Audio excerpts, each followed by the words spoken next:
আসসালামু আলাইকুম। ধন্যবাদ জানাই আমার সাথে যারা রয়েছে।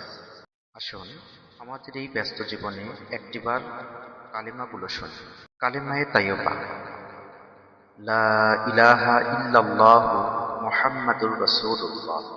এর অর্থ আল্লাহ ছাড়া কোনো উপাস্য নেই, মুহাম্মাদুর রাসূলুল্লাহ সাল্লাল্লাহু আলাইহি ওয়াসাল্লাম আল্লাহর রাসূল। কালিমায়ে শাহাদাত, আশহাদু আল্লা ইলাহা ইল্লাল্লাহু ওয়াহদাহু লা শারীকা লাহু ওয়া আশহাদু আন্না মুহাম্মাদান আবদুহু ওয়া রাসূলুহু। আমি সাক্ষ্য দিচ্ছি যে আল্লাহ ছাড়া কোনো উপাস্য নেই, তিনি এক, তার কোনো শরীক নেই, এবং আমি সাক্ষ্য দিচ্ছি মুহাম্মাদুর রাসূলুল্লাহ সাল্লাল্লাহু আলাইহি ওয়াসাল্লাম তার বান্দা ও রাসূল। কালেমায়ে তামজিদ, সুবহানাল্লাহি ওয়াল হামদুলিল্লাহি ওয়া লা ইলাহা ইল্লাল্লাহ ওয়াল্লাহু আকবার ওয়া লা হাওলা ওয়া লা কুওয়াতা ইল্লা বিল্লাহিল আলিয়্যিল আযীম। অর্থ, আল্লাহ পবিত্র, সকল প্রশংসা আল্লাহর।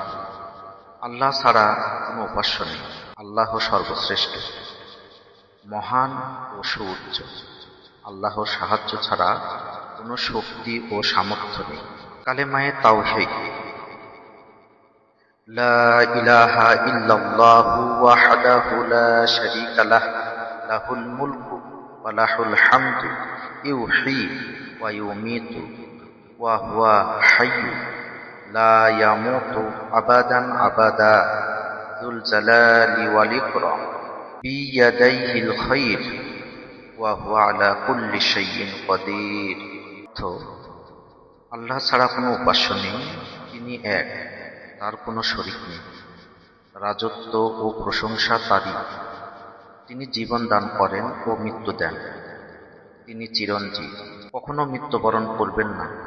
তিনি মহিমা ও সম্মানের অধিকারী, সব কল্যাণ তার হাতে, এবং তিনি সবকিছুর উপর ক্ষমতাবান।